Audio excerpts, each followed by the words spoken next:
Hello viewers, இன்றைக்கி நம்ம அரைச்சி விட்ட சாம்பார் எப்படி பண்ணுறதுன்னு பார்க்க போகிறோம். அதுக்கு முன்னாடி என்னுடைய சேனல் சப்ஸ்கிரைப் பண்ணாதவங்க பண்ணிக்கோங்க. இப்போ நம்ம ரெசிபிக்குள்ளே போகலாம். இப்போ அரைச்சி விட்ட சாம்பாருக்கு சில பொருளெல்லாம் நம்ம வறுத்து அரைக்க போகிறோம். அது என்னென்னு பார்த்துக்கலாம்.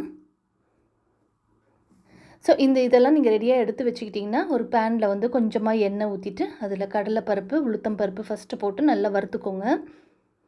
அதுக்கப்புறமா காஞ்ச மிளகாய், தேவைக்கேற்ப காஞ்ச மிளகாய் போட்டுக்கோங்க. அப்புறமா தனியாவையும் போட்டு நல்லா வறுத்துக்கலாம் நம்ம. அதுக்கப்புறமா சீரகமையும் போட்டு நல்லா கொஞ்சம் நேரம் 2 வாட்டி வறுத்துட்டு நம்ம லாஸ்ட்டாக போட்டு நல்லா வறுக்க போகிறோம்.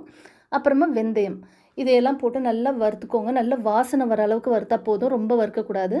கருவேப்பிலை, தேங்காய், இதையும் எல்லாமே சேர்த்து நல்லா அந்த வாசனை வர மாதிரி வறுக்கணும். தீஞ்ச ஸ்மெல் வரக்கூடாது. தேங்காய் போட்டு ரொம்ப நேரம் வறுக்கக்கூடாது. ஸோ அவ்வளவுதான். இதை வறுத்து கொஞ்சமாக தண்ணி ஊற்றி நம்ம அரைச்சி வச்சுக்கலாம். இப்போ ஒரு பேனில் வந்து எண்ணெய் போட்டு கொஞ்சமாக கடுகு, அப்புறம் காஞ்ச மிளகாய், உளுத்தம் பருப்பு, இந்த தாளிப்பு பொருள் பண்ணுறோம். இப்போ நம்ம கொஞ்சமாக வெந்தயம் அதையும் போட்டு கொஞ்சம் ஒரே 1/2 ஸ்பூன் வந்து சீரகம், இதெல்லாம் போட்டு நல்லா வறுத்துக்கோங்க. நல்லா அந்த கடுகு பொரிஞ்சதுக்கப்புறமா ஒரு 10 பூண்டை வந்து நல்லா இடித்து வச்சுக்கோங்க. அதையும் அதில் போட்டுக்கோங்க. அந்த பூண்டு வாசனை வரணும். 4-5 பச்சை மிளகாய் கீறிட்டு கொஞ்சமாக கருவேப்பிலை அதையும் போட்டு நல்லா வறுத்துட்டோம்னா நல்லா வாசனை வரும்.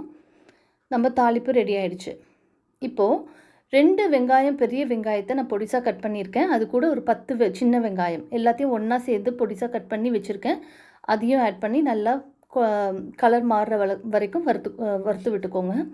3 தக்காளி, பழுத்த தக்காளி, ஸோ அதை பொடிசாக கட் பண்ணி, தக்காளியும் குழைவாக வேகணும் இல்லையா, அதனால் கொஞ்சமாக உப்பு போட்டு நல்லா குழைச்சி வேக வச்சு வச்சுக்கோங்க. அவ்வளோதான், இப்போ ரெடி ஆகிடுச்சு. இப்போ வந்து நம்ம மசாலா போட்டுக்கலாம். மஞ்சள் தூள், ஒரே ஒரு ஸ்பூன் மிளகாய் தூள், ஒரே ஒரு ஸ்பூன் தனியாத்தூள் போட்டு நல்லா ஃப்ரை பண்ணிக்கோங்க. இந்த ஆயில்லே மசாலா ஃப்ரை ஆகணும். நல்லா ஃப்ரை பண்ணி எடுத்துக்கோங்க. இதுக்கு வந்து நிறைய வெஜிடபிள்ஸ் போட்டிருப்பேன். ஸோ அதை வந்து ஒரு பெரிய பவுல் ஃபுல்லாக, ஒரு பெரிய பவுல் ஃபுல்லாக வந்து வெஜிடபிள்ஸ் இருக்கும். அதெல்லாம் போட்டு நல்லா வதக்கிக்கோங்க. இது என்னென்ன காயின்னு பார்த்தீங்கன்னா, கேரட்டு, பீன்ஸு, உருளைக்கிழங்கு, சௌ முள்ளங்கி, அப்புறமா வந்து கத்திரிக்காய், வெண்டைக்காய், அவரைக்காய், மாங்காய், இந்த மாதிரி என்னென்ன சாம்பாருக்கு நம்ம போட்டால் நல்லாயிருக்குமோ அதெல்லாம் போட்டுக்கோங்க. போட்டுட்டு 2 ஸ்பூன் சாம்பார் பவுடர் போட்டிருக்கேன். அதையும் போட்டு நல்லா வதக்கி விட்டுட்டு சூடான தண்ணியை வந்து இந்த காய் வேகிற அளவுக்கு நம்ம விட்டுக்கலாம்.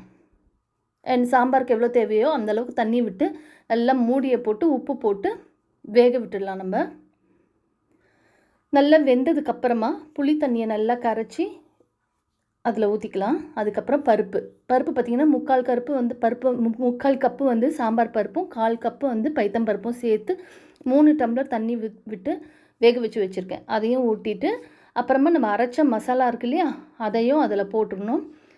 போட்டுட்டு நல்லா கலந்து விட்டுக்கோங்க. தேங்காய் போட்டிருக்கிறதுனால ரொம்ப கொதிக்க விட வேண்டாம், டேஸ்ட் மாறி போயிடும். இப்போ வந்து பெருங்காய தண்ணி ஊற்றிருக்கேன்.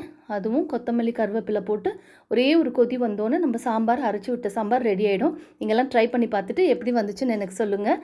நம்ம சீக்கிரமாக அடுத்த வீடியோவில் பார்க்கலாம்.